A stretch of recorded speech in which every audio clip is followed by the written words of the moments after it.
Jæja, góðan daginn allir og velkomin á þennan föstudags fyrirlestur hjá Azure grúpunni. Í dag er þetta aðeins öðruvísi heldur en önnulega. Við svona snúum uns í áttina að þróun og höfum hérna Modernizing your .NET applications to Azure, þar sem að hann Tidjan mun fara í gegnum þróun á .NET application fyrir skýjalausnir og við vonum að við lærum eitthvað á þessu ferðalagi sem hann mun taka okkur í gegnum. Þannig að ég segi bara welcome Tidjan and thank you for giving us your time to go through this presentation.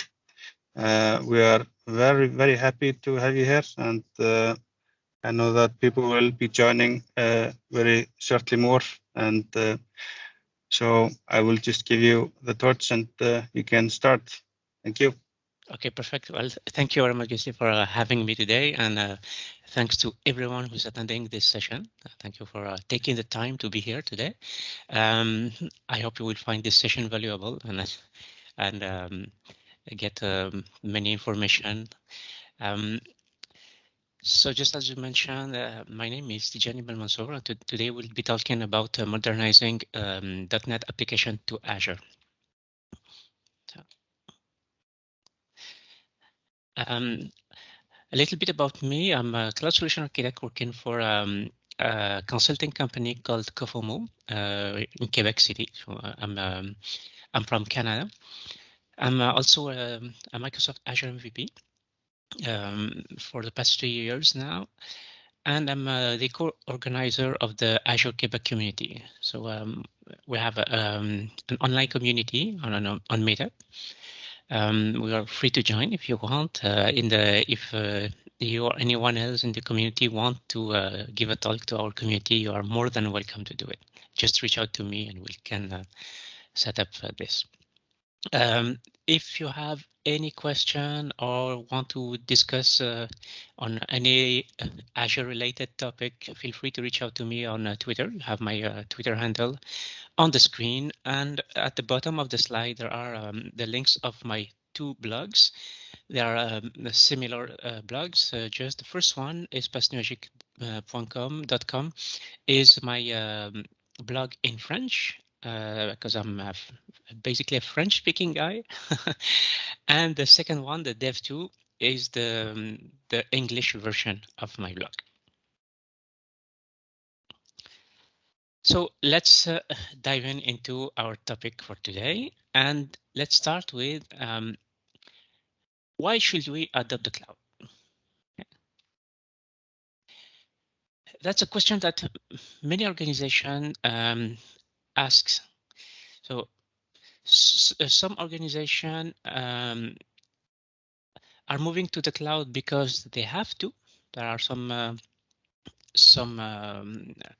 regulatory or some laws behind that, but others are not forced to move to the cloud, but it's a choice, and they ask this question: why should I go to the cloud? What's in it for me? And there are many reasons. Okay, there are reasons that are related to infrastructure. For example, your contract with your data center provider just expires, or you have an end of support for your software licenses or software tools that you're using. Maybe your company just acquired another company and you want to quickly integrate the newly acquired company. Maybe your on-premises infrastructure doesn't have the enough capacity to meet your demand because one of your product just got a lot of tractions, and many people in the world are using it. Maybe you've created the new Facebook or the new Netflix or anything like that, and you need more capacity to respond to customer needs. Or maybe you want or you need a software and or hardware refresh. So those are some reasons oriented toward the infrastructure that drive your adoption of the cloud. There are also other reasons more related to the application, which may include compliance and security threat, cost saving, because maybe your current application costs you a lot of money because you have some software licenses related to running this application and so on. And one common thread that we are seeing today too is application innovation. Organizations want to be able to innovate faster, integrate new services faster, and also experiment faster and more confidently. What do I mean by that is some organization who don't try new things, don't experiment new possibilities because they think they will need upfront costs. So they will need to buy licenses, buy servers, have people to connect to set up this infrastructure for the server and so on. And with the lack of skills that we are seeing everywhere in the world today, this force in some way organization to innovate less and less. So those are the drivers oriented toward the application modernization. And the cloud in general and Azure particularly brings an answer to these concerns. So Azure is a cloud that is, of course, designed for .NET application because it's a Microsoft project. So it's the same Microsoft that created and maintained the .NET ecosystem. So Azure, how can it helps? It offers an end-to-end web hosting platform. So you have anything from committing your code, creating pipelines to deploying your code, up to running, monitoring, and managing your application on the cloud. You have also services that were designed for the cloud and seems pretty familiar. For example, Azure App Service for teams that worked with IIS, for example, on Windows, they will seem familiar running app services application on Azure. Same for SQL database. So your database administrators will feel at ease working with a SQL database because they can still connect through, for example, SQL Server Management Studio, run the same queries and so on. We have also customer, for example, that adopted Azure SQL database, and they are still using the same tool for backup and so on. And also there are tools that help us migrating to Azure. Okay, so we think, for example, about Azure Migrate, which is a set of tools for migrating anything from web application, databases, up to servers. We'll get to that into a little bit more details later in this session. Okay, so now that we understand why we should adopt the cloud, or what are the driving forces or factors that require us to go to the cloud, there are many ways to adopt the cloud. You probably heard of the 6R strategies for cloud migration. But just to recap and get everyone on the same page about that, the 6R are 6 strategies to adopt the cloud. So one strategy is the rehost. So what does it mean? It means that you basically do lift and shift of your current infrastructure on-premise and you put this on a virtual machine in Azure. So you can use tools, for example, like Azure Migrate to move your virtual machines from your on-premise data center to Azure. This also includes your VMware virtual machine. You have a service in Azure called AVS, Azure VMware Solution, that's designed to seamlessly support VMware machines and run them on Azure. The second strategy is replatform. So replatform basically leverage the PaaS offering.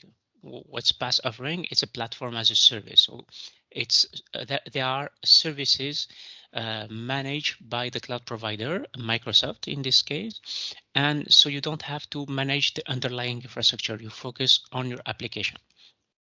So the replatform strategy tends to take your application on-premise and move them to managed services from the PaaS offering. You may expect minimal changes to your application in order to fit on the PaaS offering. More on that later. The third strategy is the repurchase strategy. So you simply say, okay, I'm running some tools on-premise. I don't want to move them to the cloud. I will simply purchase a software as a service and pay per user or per month, or pay some fee and use something that's fully managed by a provider. A good example of that is, for example, the Office 365 solution or Salesforce. The fourth R is the refactor or re-architect. And in this strategy, we leverage new architectures like microservices architecture. This strategy involves code rewrite. So you may expect to rewrite a lot of your applications, especially if your on-premise application is a monolithic one. Okay. And in this strategy, we leverage containers, solutions, and serverless services. The fifth R is retire. What does it mean? It means that yes, we do not migrate the solution because we know that those application or solution running on premise have an end date, an expiry date. They will be decommissioned in 6 months, 1 year, 2 years. You know their decommissioning date. So for those solutions, you don't want to migrate them. Okay. And the last R is retain. Retain means keep those application and solutions running on premise. Why is that? You may have some compliance or regulatory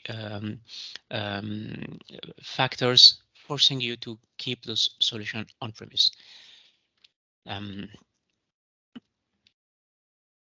So now that we have an understanding of the 6R or the 6 strategy for migrating the solutions,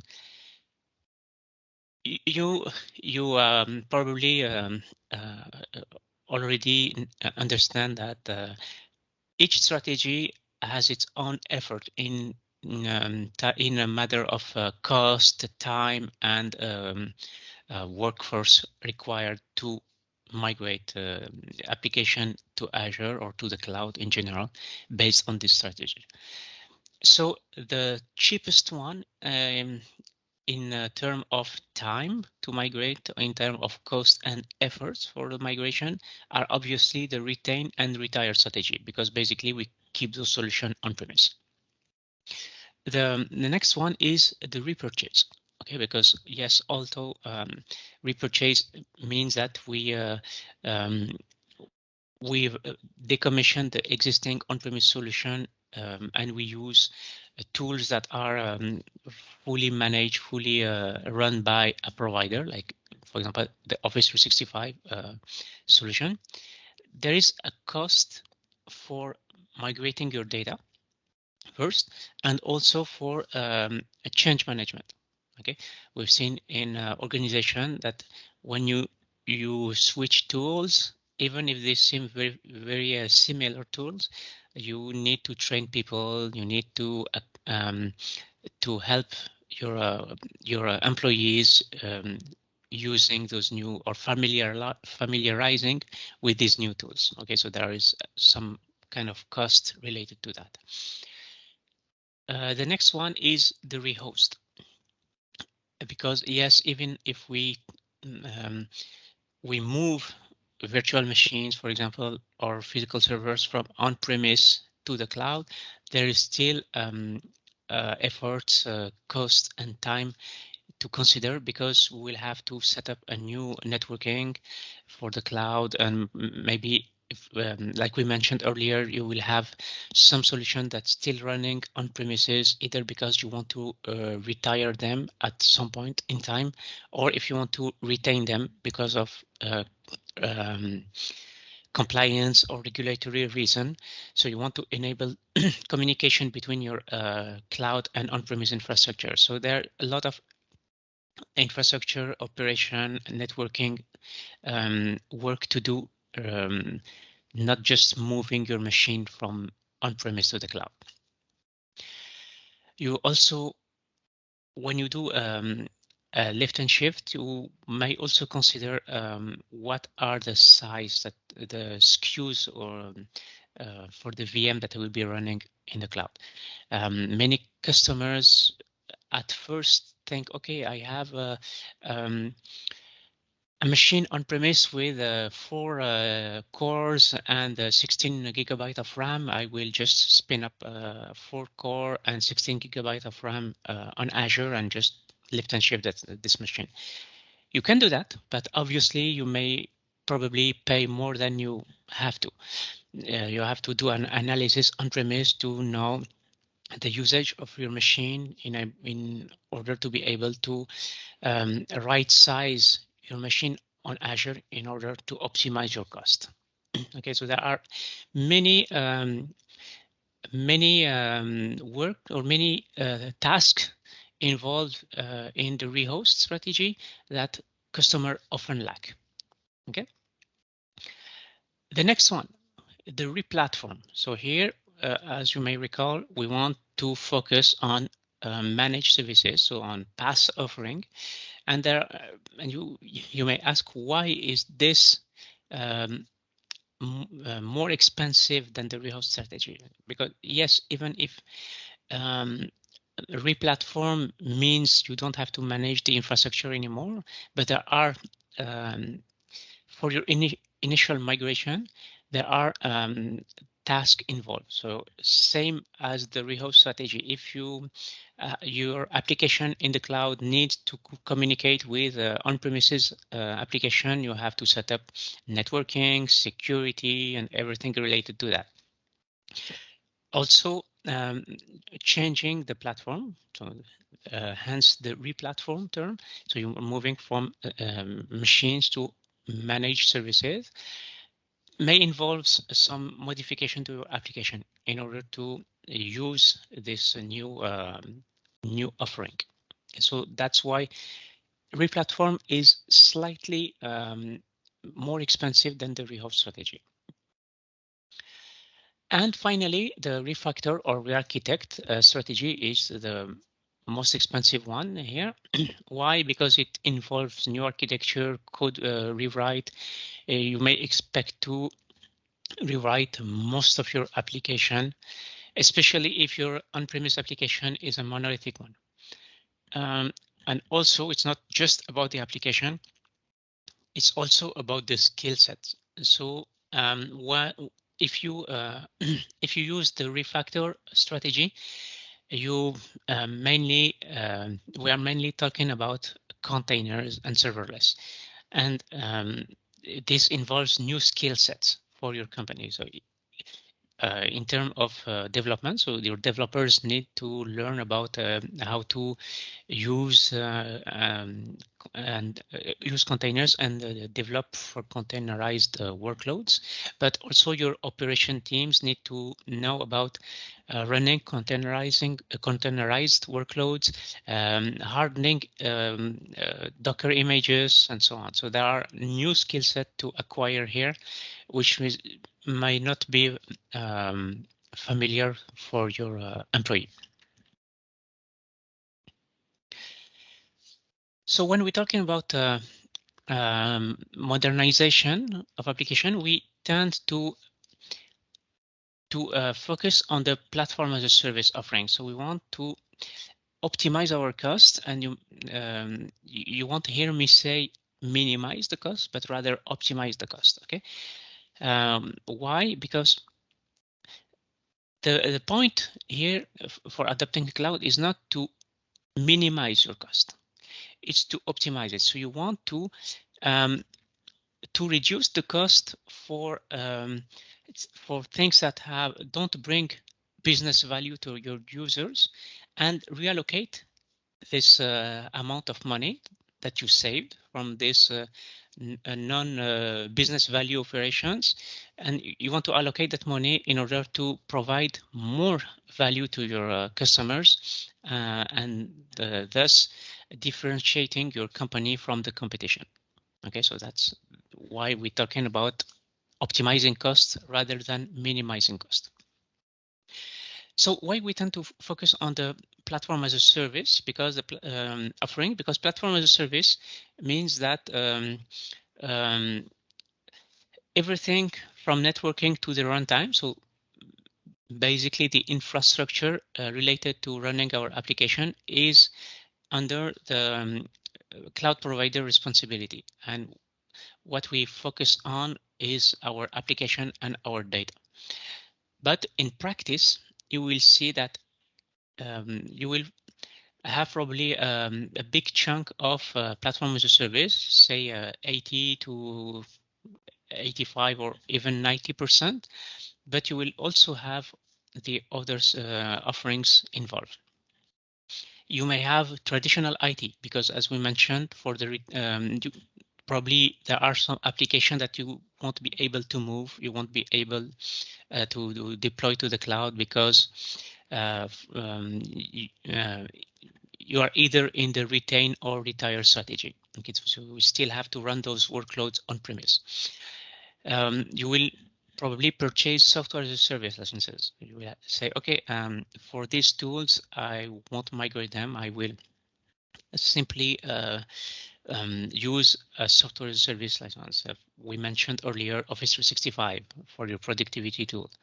And for example, if you are you have an ERP or a CRM, let's say CRM, you will perhaps want to move to Dynamics 365 instead of moving your on-premise CRM to the cloud. Same for the ERP. You probably want to look at Salesforce, for example, which is a SaaS offering. And you will even probably have to leverage the infrastructure as a service, because if you have some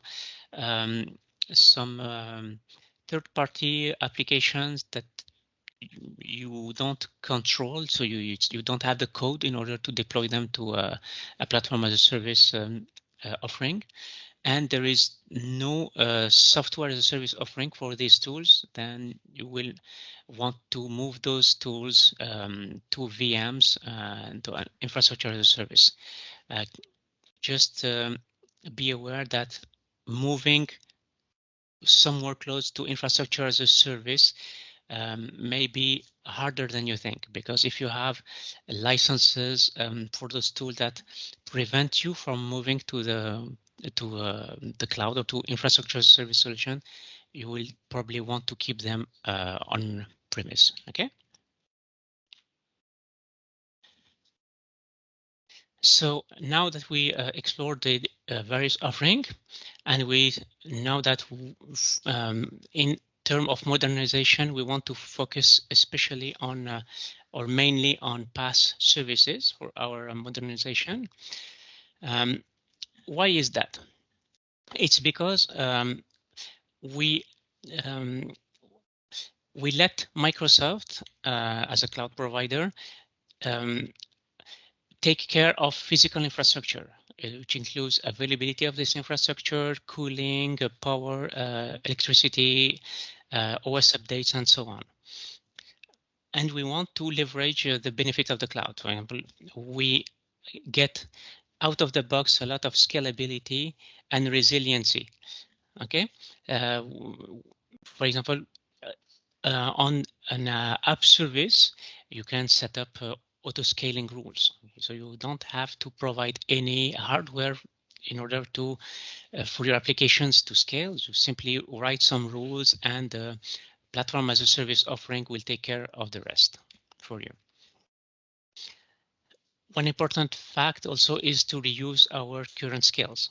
So if your team is familiar with .NET, IIS, and SQL, leveraging PaaS services like App Service and a SQL database will allow your team to reuse their existing skills. There is some learning curve involved here, but by experience, this learning curve is very small. Okay, and especially because the PaaS offering integrates well with the current tool that you may use for your development.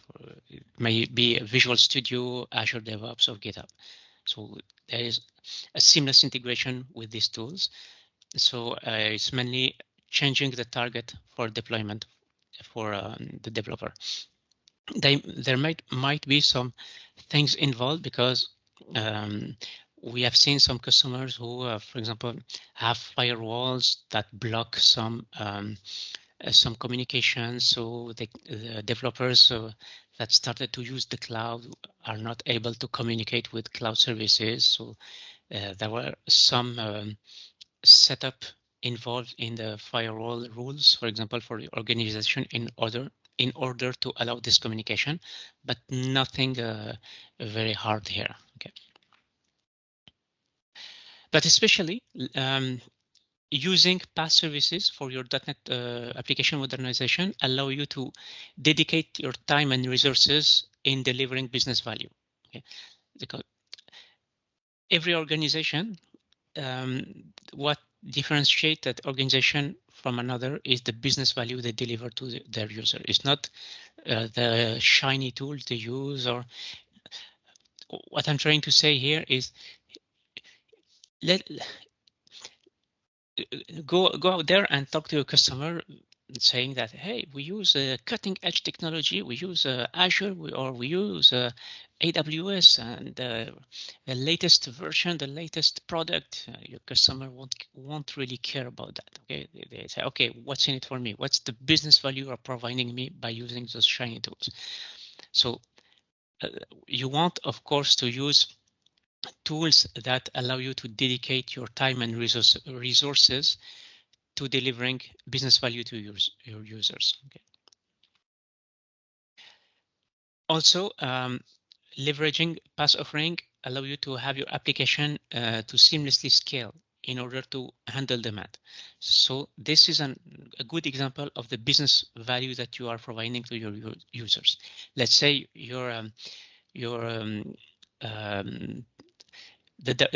pages for your web application takes 3 seconds to load, and by leveraging the PaaS offering and setting up auto scaling rules, you can reduce this time to, let's say, 200 milliseconds. Your customer will be happy, and this is business value for your customers. Also, you want to give your teams the agility to navigate uncertainty. Okay, so what does it mean here?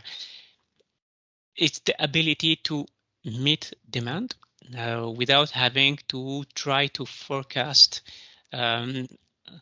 what will happen in 2 or 3 years in terms of application usage. But you also want to give your application enough agility to experiment, to try things. For example, your application may, your team, sorry, may say, okay, if we integrate an AI service or cognitive service in our application. So, for example, once the customer take a picture of some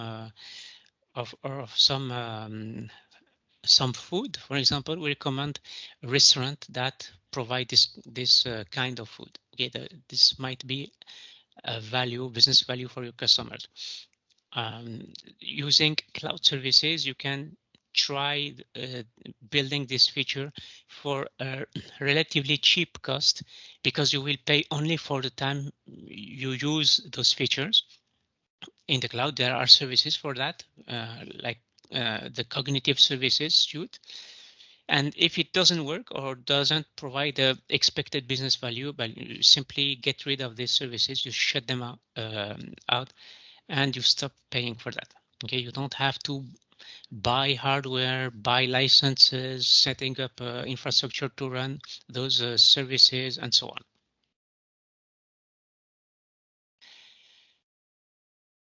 When we talk about PaaS services, you may see that in terms of .NET application modernization, we usually rely on the same subset of services. So obviously there are the web apps for hosting our web front ends or web services, SQL databases for our databases, Azure storage accounts, including blobs, queues, files, and disks for non-structured data. We have functions for running features that are more on demand. Like, for example, you go to your favorite e-commerce site and you place an order. So processing this order is probably a good fit for Azure function, because it will be triggered by the fact that you placed an order. Okay. Service bus to allow communication, asynchronous communication between the various parts of your application. Application Insight for monitoring your applications. In order to Application Insight is a very good service. I don't know if you are familiar with it, but some developers will use it to see the exceptions that are happening in the application and be able to trace this exception up to the line of code or the SQL command that generated this exception.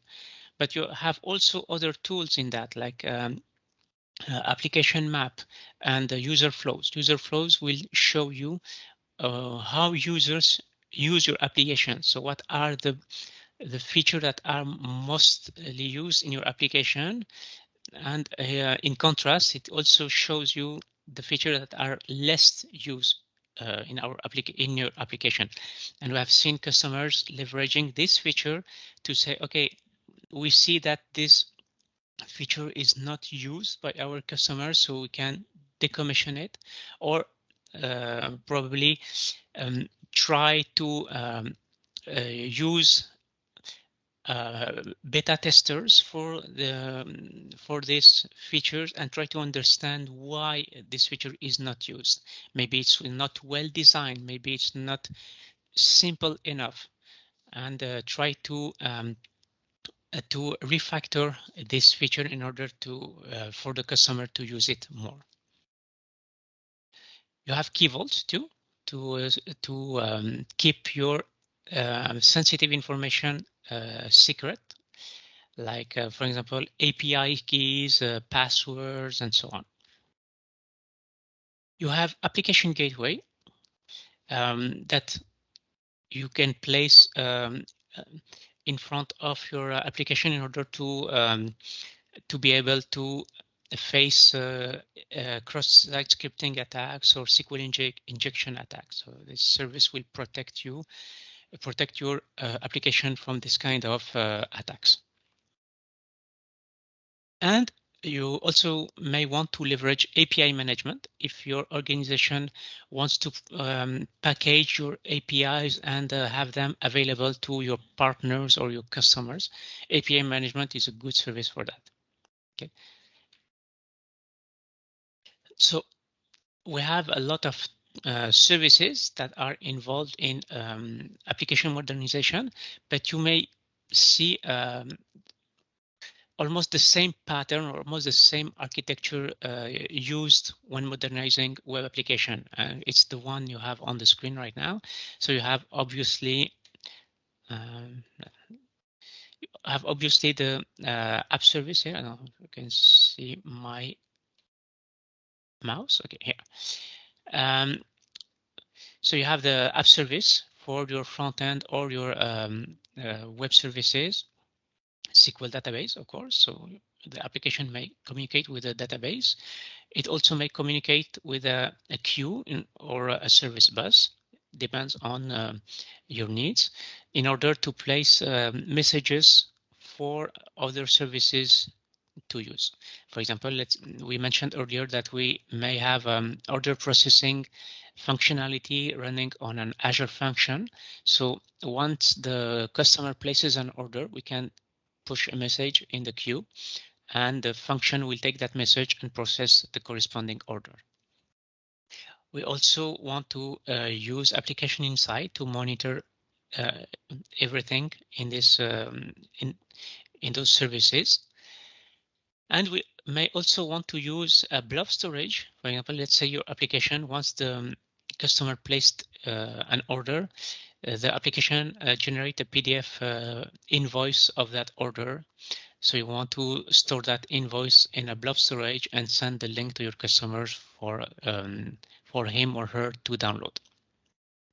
And if your organization uses DevOps practices, you can leverage GitHub or Azure DevOps to store your code, and GitHub Actions or Azure Pipeline in order to automatically deploy a new version or new updates of your application. So that's the common architecture that you may see when modernizing .NET application.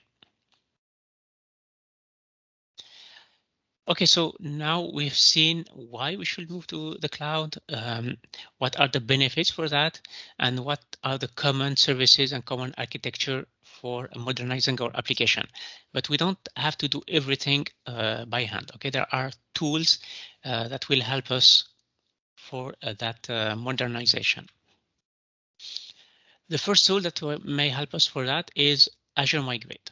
Okay, Azure Migrate is a set of tools, and in this set of tools, there is a tool called App Service Migration that will allow us to assess the migration of our application and also migrate our application to App Service. And from a database standpoint, we have a tool that called we have tools. We have data migration assistant that will assess our database, and we have also DMS, so data migration service that will migrate our database. It will move the schema and data for our database. So let's see a quick video here on how to use the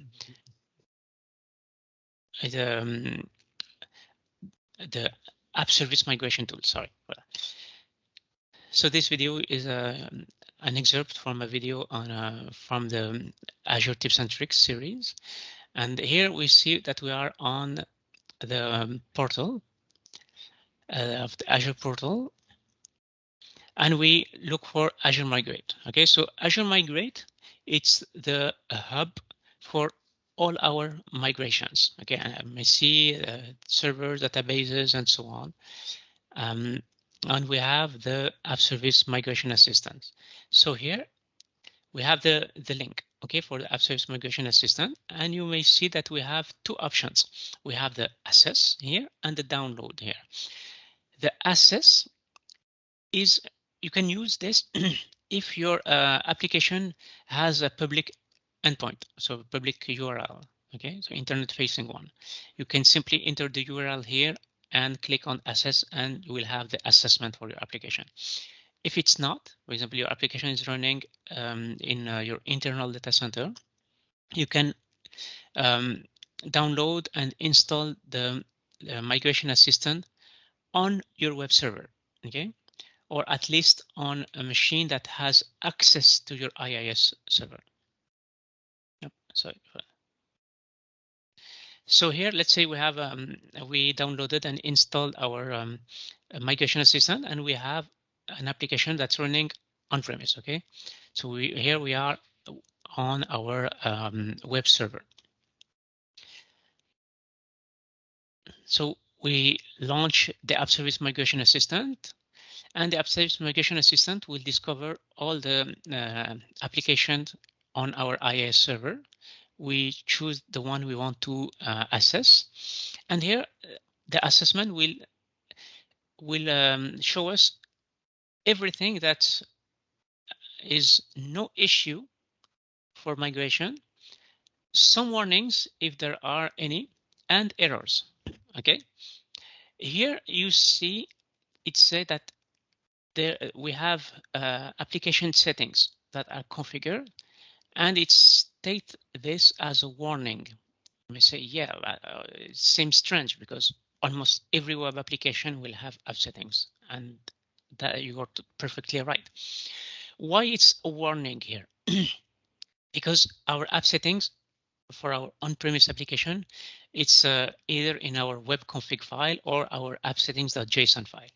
But when you will move to app service, you can set app settings directly at the instance level. Okay, so if you go to configuration on your web app, you will see app settings, and if you set app settings there, you will override your configuration.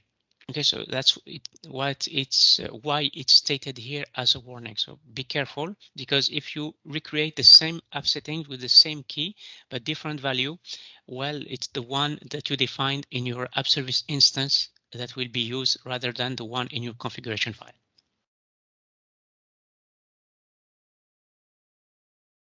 So here we have no errors, so nothing that's preventing us from moving to Azure.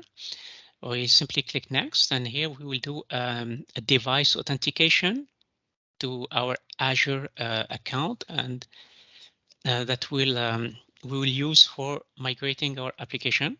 So now we are authenticated to Azure. We have to choose our subscription and decide whether we create a new resource group or use an existing one, and specify the application that we want to use to migrate our on-premise application. Okay, and of course we choose the region.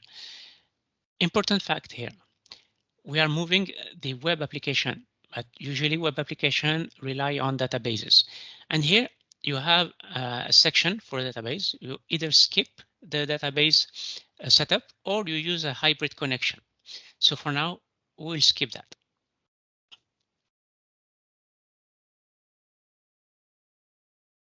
And then we'll hit migrate in a few seconds.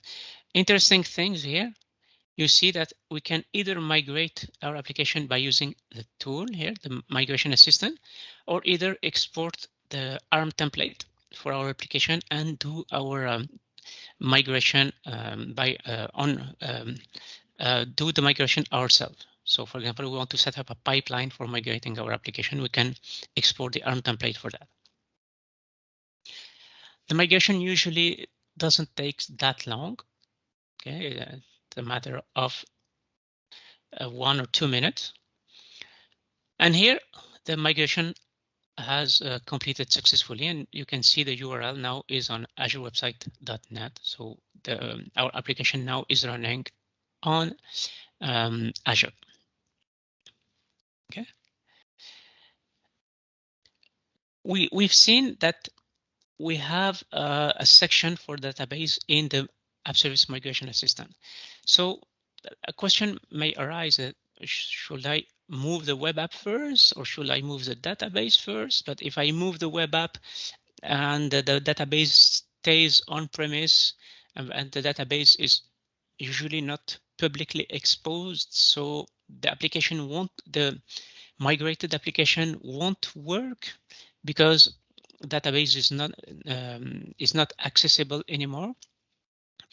If we do the opposite, so we move the database first, so we have to stop the application. So it's usually a chicken and egg problem here. Okay. There is a solution for that. So, for example, let's say we migrate our web app to the cloud. We can set up a hybrid connection in order for our application running on the cloud to communicate with the database that's still running on premise. Okay, and we can set up that connection until we move the database to Azure, and then we change the connection string to point to the database that's running on Azure. Okay, so let's see how we set up that hybrid connection. So here it's an excerpt from a session on hybrid connection from the Azure Friday series by Scott Halselman. Probably already know that series, a very good one. And here we can see we have an app service. So here the person who's demonstrating the hybrid connection will demonstrate the opposite. What do I mean by that? It's she already set up hybrid connection, and she will show us that the application running on Azure on the app service is really communicating with an on-premise database by breaking that hybrid connection. Okay. So here she has a WordPress website, so you can see it's running on Azure website. And now on the app service here, you can go to a configuration, to networking, sorry, and click on hybrid connection. And you can see here, she has a hybrid connection. So hybrid, you have to set up a hybrid connection here and download the connection manager. It's a tool that you will install on your database server in order to enable communication between Azure and your on-premise database server. The hybrid connection manager uses a port 443, so the standard SSL port. So in terms of firewall rules and so on, you don't have anything to do. So no issue from that, because you probably know that if you ask for a new port to be opened, you have to convince your security teams that you are not creating any security breach or security risk. So here, what she did, she disconnected the hybrid connection for her database. Okay, and now she will be logging to the database server. Okay, and now you can see the hybrid connection manager, the tool that we mentioned earlier, is running on her database server. Okay, so here you see that on the database server, the tool is still connected. Okay, but she disconnected it from the app service. So as you may see, we have the app service here, we have the database server here. She broke the connection on one side, so obviously the communication can't happen anymore, and she got the error. Sorry, she got the error you're seeing on screen, which says that the database is not reachable.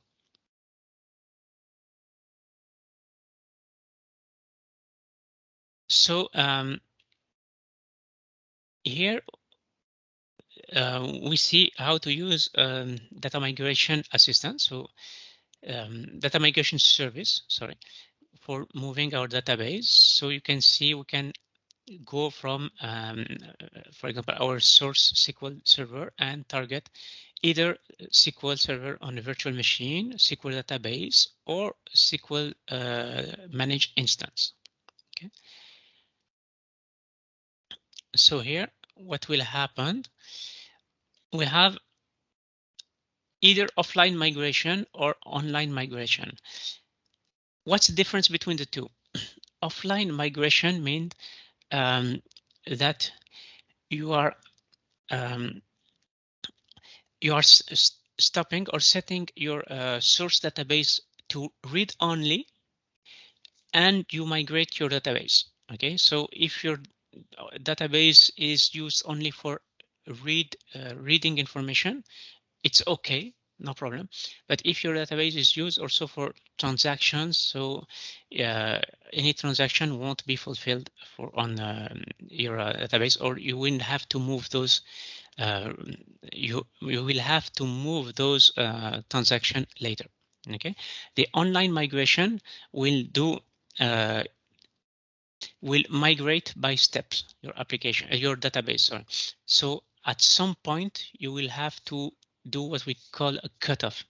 So for a smaller amount of time, you will have to stop the database on premise in order to do the last chunk of migration to Azure, change the connection string, and relaunch your application that will use the migrated database.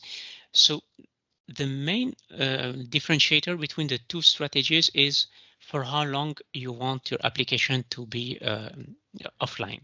Okay, because offline migration, you will have to stop your application for a longer period of time than the offline migration. If your application has some planned downtime, so offline migration is a good candidate for that. Okay, because it's free. You can use it for free.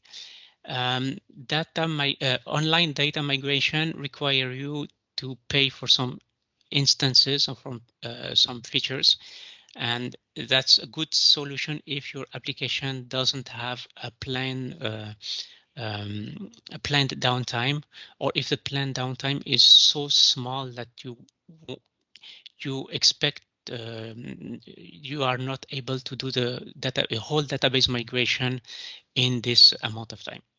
Okay. Another common question that arises when moving to Azure, and especially to App Service, is I'm using this specific version of .NET. Do you think it will be able to run on App Service? So you may already know that App Service support .NET framework, support .NET Core and .NET 5, 6, and so on. If you're using a very old version of .NET, you can use the .NET Portability Analyzer in order to evaluate or assess the effort required to migrate your .NET application to a newer version of .NET. Okay, so you may see what are the dependencies that are supported in the newly targeted version of .NET. You can see what are the dependencies that are not supported, hence you will probably need to rewrite some part of your application, and what dependencies are partly supported. Okay, so this will give you a good overview in order to define an estimate of cost and effort for migrating your application from the old version of .NET to the newer version of .NET that you are targeting. So now we've seen how we can use Azure Migrate to migrate our application to the cloud, but obviously Azure Migrate is not the perfect solution. Okay, it's the first step to your adoption of the cloud, because okay, let's say we use Azure Migrate and now our application and its database is running on the cloud. Great, perfect. But how can we deliver new releases or bug fixes? We obviously won't publish those release or bug fix on premise and reuse Azure Migrate to move again the application to the cloud. Okay, what we want to do is to rely on pipelines, either Azure DevOps, Azure pipelines, GitHub Actions, or else. And we want to deploy our new version or new release or bug fixes through those pipelines.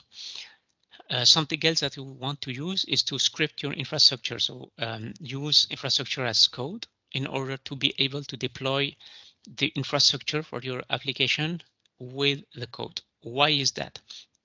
Because of the pricing model of the cloud. You probably know that the cloud is usually a pay per use model, okay, unless you use reserved instance and so on, obviously, but most of the by default it's a pay per use model. So you are paying for what you use, and in your organization probably you have a non-production environment. And for those environments, you don't want to keep them up and running 24/7, 365 days per year. Okay, let's say, for example, you have a training environment or a load testing environment. Okay, so you want obviously keep those environments running all day long or year long. So by scripting your infrastructure, you can be able to spin those environments when you need them and destroy them as soon as you don't need them anymore. And why scripting your infrastructure? Because it will give you confidence in that what you are deploying is meeting what the requirement of what you need. So this will increase the agility of your team. Okay. And as I mentioned earlier, expect some changes to be made to your application. For example, it's not uncommon to see that you have application running on premise and that use the Windows event log for their logging functionality. So obviously on a web app or app service, you don't have access to Windows event log. It's not also uncommon to see some application that relying on local user account or on-premise Active Directory account for their security. So, once again, you don't have access to that on Azure, so you will have to change your application to use a managed entity, to use a service principal or else. Okay. Okay, so now that we've seen how to move our application and how to plan for deploying new versions, so are we done yet? Well, not exactly. So once now your application is running on the cloud and you are able to redeploy it or deploy new version, manage the life cycle of your environment, there are still some things to do. For example, you will have to set up auto-scaling rules to meet your the demand. So you don't want to over-provision infrastructure for your application. You want the application to adjust the infrastructure depending on the demand, okay, on the load under which it operates. You also want to set up backups, obviously, for your databases at least. Same for your storage accounts. So everything for your data, you probably want to set up backups. There are tools for that, like, for example, the Azure backup service. You can set up this service in order to back up your databases. You want also to enhance security and to govern your infrastructure. In matter of enhancing security, there are a lot of features and services that you can leverage. We mentioned managed service identities. We mentioned Key Vault for storing your secret. You probably want to set up role-based access control in order to provide the least privileged access to your users on the infrastructure. You probably want to set up app service environment if your app services running on the cloud need to communicate with internal or on-premise applications, or if you don't want to expose publicly some app services, you will run them on an ASE or app service environment. You will probably want to set up SQL firewall rules for to restrict who can access your database in a networking standpoint. You want to use SQL admin accounts in order to leverage Azure AD account rather than SQL accounts for giving permissions or to your databases. You want probably to use CORS or IP restriction in order to restrict who can access to your web application, and so on and so forth. Okay, there are many tools and features for that. You also want to govern your cloud infrastructure. I don't know if you are familiar with landing zones, the enterprise scale. So what's those? It's you want to structure your Azure environment in a way that it ensures security, observability, and cost management. For example, you want to have a management subscription here in order to have every logs stored in the log analytics workspace. You want to have your secrets, your infrastructure secrets stored in a key vault. You probably want to have also a connectivity zone here to ensure that all your traffic to the public internet goes through a firewall or some in order to restrict what can be accessed through the internet and to the internet. Okay, and you will have probably landing zone here for your workloads. So landing zones and cloud governance is a topic on its own. We can do a session on that if you are interested, but it's well beyond the scope of the talk for today. But why I'm talking about this today, it's because when modernizing your application, you will deploy your application into a landing zone. Okay, but it should be part of a bigger picture, which is your cloud governance. And usually, when you're asked by a customer to modernize their application, you have to talk to them about that, because if they don't have a landing zone in place, you probably want to set up one.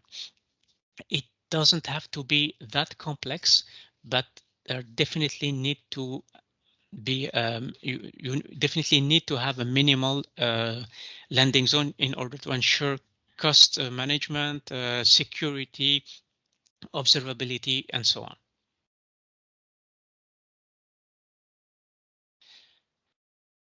So we also need to set up some tools and features in order to optimize our costs. So we have the Azure Cost Management and Billing in order to forecast our costs.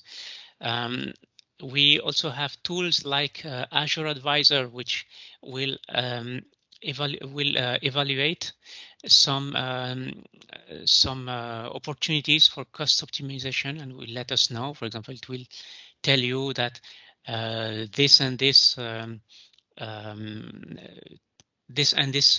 instances are underutilized, so you can reduce the SKU and hence save costs on these SKUs. We have also reserved instances.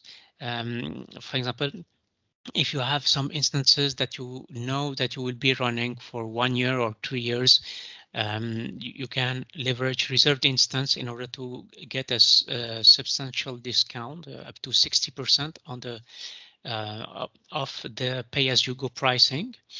We also have Azure Hybrid benefits. So if you are using, for example, VMs on Azure, and you already have licenses for Windows or SQL Server, so you can reuse those licenses as part of the hybrid benefits and hence save about 50% of the cost. And we can also control cost by using Azure policies. So by setting up Azure policy, we can better control and restrict what our teams are doing on Azure. So we want, for example, a team on a dev environment spin up a VM that costs $3,000 per hour. Okay, yeah, I'm just exaggerating here, but you got the point. So There are 7 common ways to optimize our costs on Azure. First, we can shut down unused resources. Pay attention, it doesn't work for every service. It works for VMs, but it doesn't work for app service. So if you shut down your web app, you are still paying the same amount of price. One way to pay less for your app service is to right size your service plan. For example, if you've spinned up a service plan that's way too generous for what you are using, so you can choose a smaller SKU in order to pay less without compromising performance of your application. Reserve instance is a good way to save cost. Hybrid benefits too, we just talk about those. You can set up budgets and alerts. Okay, so you can say for this application on the dev environment, it shouldn't cost more than $100 per month. Okay, and you set up alerts. For example, if you reach out a certain threshold, like let's say 90% of the cost, you want to send an email or an SMS to someone or some team in your organization. Be careful, setting a budget and alerts won't stop your instances if you reach out your budget. It will keep running and keep costing you money, but at least you can set up rules to be aware of that spending. And you can set up also rules for above 100%. Let's say if we have reached 130%, we want to notify someone else. Okay, like for example, the program manager, let's say. Okay, so the rules can be different depending on the threshold you are reaching. Azure Dev Test subscriptions. Those are good subscription for non-production environment. They behave like the same as a standard pay-as-you-go subscription, but you don't have SLA related to those subscription. You have about 55% or something discount on the standard cost, but no SLA, which is good enough for a development environment. Okay, and of course, one way to optimize costs is to explore serverless technologies, because serverless means that you are billed by the second of usage. So if you have let's say a function is a good example of a serverless. If your function is not triggered during the month, then you pay 0 for that function. And even if it's triggered, you have some execution, some number of execution and some time of the execution that is free to use, which in many cases covers the execution of this function. So even if you use them, you can still fall under the free tier, if I may say that. So let's recap. We are almost done, people. Modernizing your .NET application allows to focus on delivering business value to your user rather than managing the infrastructure. The real reason behind moving to the cloud. Okay. It leverages cloud benefits like out-of-the-box scalability, resiliency, and services that are managed by the cloud provider. It allows to optimize cost, increase agility of your team, and be able to provide the right infrastructure of the right size and at the right moment. All of this allow to unleash innovation into your organization.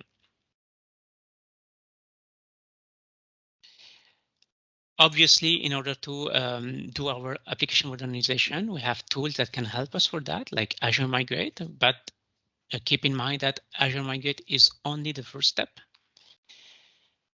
One thing to consider is, and preferably before doing your application modernization to the cloud, is to ensure governance of your cloud infrastructure by setting up a landing zone, for example. You can do it after, okay, but it's better to think of it ahead of your modernization, your application modernization. And as we mentioned, you may expect some minimal changes to be made to your application prior to their migration.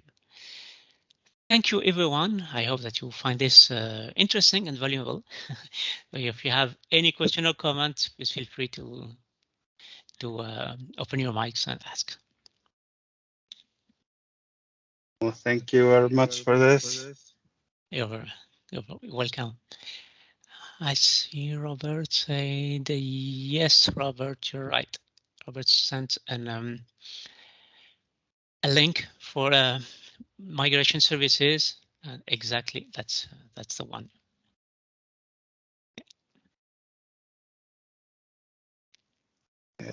Is there any questions that you want to send or ask?